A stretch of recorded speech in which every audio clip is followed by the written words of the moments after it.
especialista en Big Data. ¿Qué tal? ¿Cómo le va? ¿Cómo le va? ¿Cómo le va? ¿Qué dice usted? Y las profesiones del futuro. Ay, ay, ay, cómo cambia todo y a qué ritmo, ¿no? Muy rápido, ¿no? Como que no nos podemos acomodar algo y ya viene algo nuevo. Eso sí. ¿Vos de profesión sos ingeniero en sistemas? Soy ingeniero en sistemas de información, sí. Sí, cuando la carrera, de hecho, creaba cosas que hoy ya no se usan más, ¿no? Es como una constante en esto.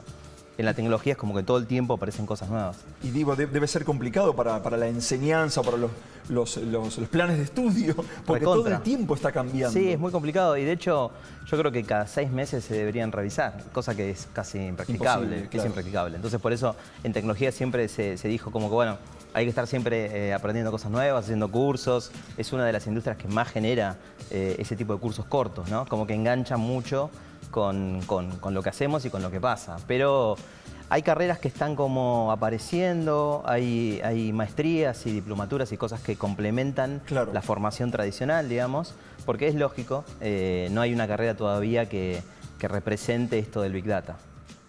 Yo te hago una pregunta, porque vos trabajas con Big Data, pero hay muchos términos que se están usando en relación a tecnología como Data Science, inteligencia artificial, Machine Learning. Sí. ¿Cuál es la diferencia? Porque quizás alguien que no sabe lo engloba como si fuese todo lo mismo. Está bueno charlarlo porque parecerían, claro, casi todo lo mismo, están muy relacionados.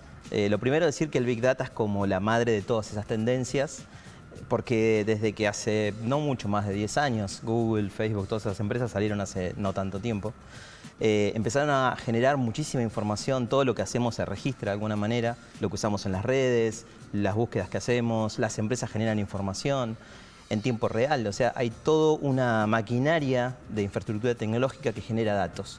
Y eso le podemos decir Big Data, o sea, grandes, enormes volúmenes de datos que se transmiten rápido, con diferentes tipos, porque tenés videos, textos, que antes no se analizaban, ¿no? Cuando vos en tu teléfono lo desbloqueas con la cara, estás generando análisis de video y eso provoca que existan nuevas maneras de tratar esa data.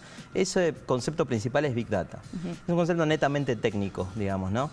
Ahora, la data está ahí, pero si vos no haces nada con esa data es como que no tiene sentido. Claro. Ahí es donde aparecen técnicas nuevas. El análisis avanzado de datos.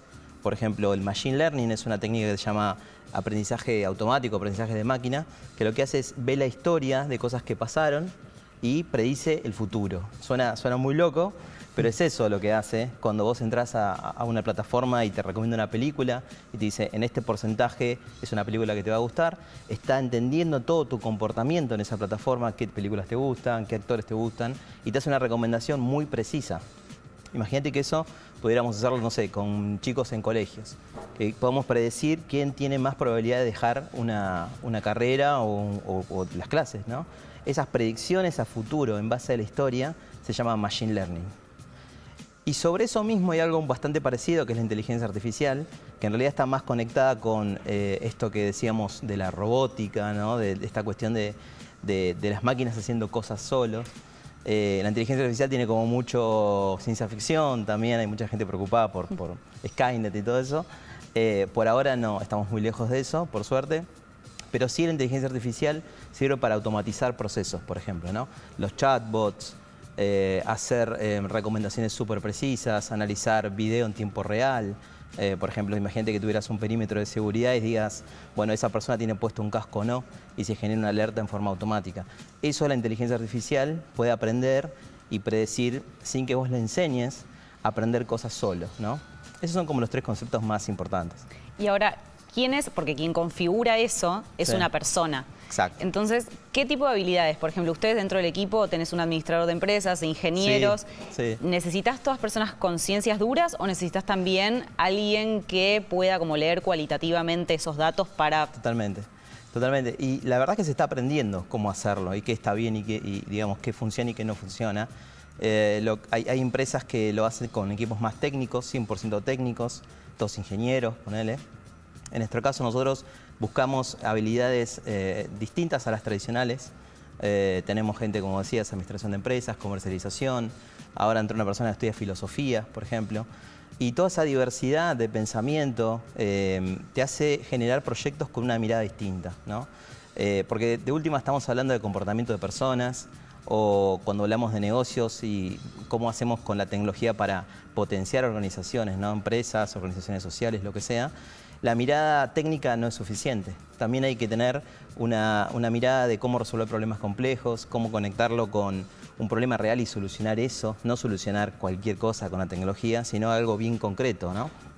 Entonces, digamos, la empatía es una cosa que cada vez se necesita más, el trabajo en equipo, digamos, poder priorizar tareas, poder decir, voy por este camino, voy por este otro.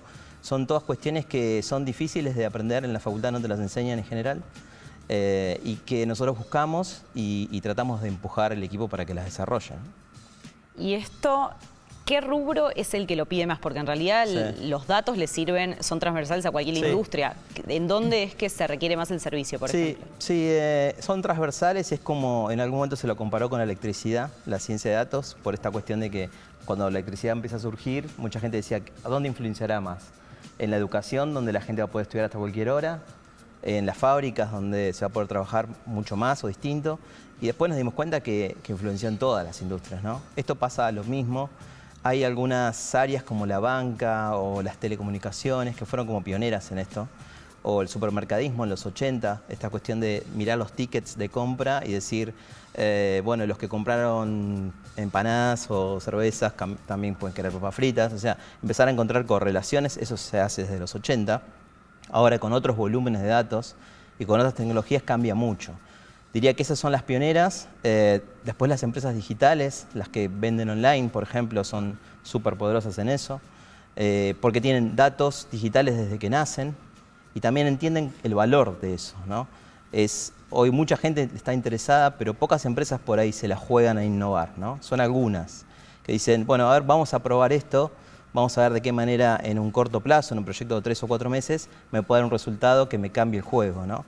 Es pasar de tomar decisiones con intuición y con el estómago, empezar a tomarlas con datos, ¿no? Mirando resultados de cosas, ir probando. Esto incluye métodos de metodologías ágiles, por ejemplo, que es ir probando cosas, ir iterando, ir aprendiendo sobre eso. ¿Y cómo es el salario, digamos? ¿Las empresas pagan más por este tipo de servicios?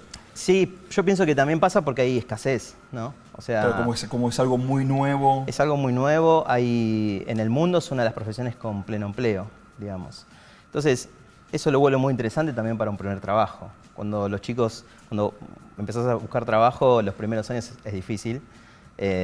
Y si no tenés por ahí alguna conexión en una empresa, te cuesta un montón. Estas herramientas de tecnología están tan buscadas que las empresas dicen, bueno, esta persona está arrancando el primer año de la facultad o está buscando trabajo y hizo un curso de 6 meses, ponele, y ya podemos probarlo para ver cómo puede rendir, si puede aprender eso. Entonces, sí, los salarios creo que están bastante relacionados a la escasez. Con el tiempo va a haber cada vez más gente estudiando, porque de hecho hay cursos y hay carreras que están apareciendo, pero también hay más demanda, porque las empresas están dándose cuenta de cuánto les sirve. Entonces, claro, no se pueden quedar atrás. Esto va a seguir pasando en los próximos 5 o 10 años, va a seguir siendo una de las profesiones más buscadas. O sea que si alguien sale del colegio, no tiene formación universitaria, puede directamente meterse en algún curso de alguno de estos rubros para empezar a trabajar. Sí. No hace falta una formación. ¿Cómo buscamos? ¿Cuáles serían los consejos? Digamos, ¿dónde tomo un curso? Porque digamos, también en la oferta es tan variada que uno al no conocer, al no saber, no sabes dónde meterte. Totalmente. Vos, no sé, antes querías estudiar mecanografía y ya había varias empresas, varios lugares. Posicionadas. Posicionadas, claro. Acá todavía no está tan así. Hay carreras que como que te generan un poco más ese pensamiento, digamos, analítico, de saber o leer datos, porque básicamente se trata de eso, ¿no? Cuando hablamos de saber usar datos, hablamos de data literacy o alfabetización en datos. Eso es poder tomar datos, poder encontrar cosas interesantes y mostrarlas. Ese conocimiento, esa habilidad va a ser como saber buscar en Internet en el 2000. O sea, en los próximos años va a ser igual de importante. Y las universidades, las carreras que un poco te focalizan en eso, quizás son más la administración, la sociología con la estadística que tiene ahí adentro fuerte, la comercialización, administración de empresas, marketing, es como que miran datos. Y la gente que estudia esa carrera es como que naturalmente tiene una formación un poco más afín. Hay cursos de 3, 4 meses, hay cursos más cortos, hay diplomaturas que duran 1 año, hay maestrías que duran 2 años, más jugado. Yo lo que aconsejaría es que cuando no estás muy seguro de hacer algo corto, que te sirva como para decir, esto es de lo que se trataba, ¿no? Porque Acá hay que meter conceptos, hay cosas de estadística, hay cosas de matemática. Claro. Digamos, te puede gustar o no te puede gustar. No es que todo el mundo puede hacerlo. Todo el mundo puede hacerlo, pero puedes decidir no hacerlo. Claro. Entonces, a mí, de hecho, por ejemplo, la matemática siempre me costó. Y sin embargo, en este tipo de profesiones siempre hay una mirada que está por fuera de lo técnico, que agrega mucho valor, que es lo que decíamos recién. Estaba pensando, no digo, en los colegios secundarios hay informática. Sí. Hay computación. Sí. Pero no sé cuán adaptados están a estos tiempos, porque cambia tanto y tan rápido. Y yo diría que no están adaptados. Están. No, o sea, no. son cosas básicas. Sí, demasiado. Sí, sí. Y lleva muchos años. De hecho, antes las discusiones con la programación, ¿no? Con la programación, ¿deberíamos incorporar programación en los planes? Sí, sin duda.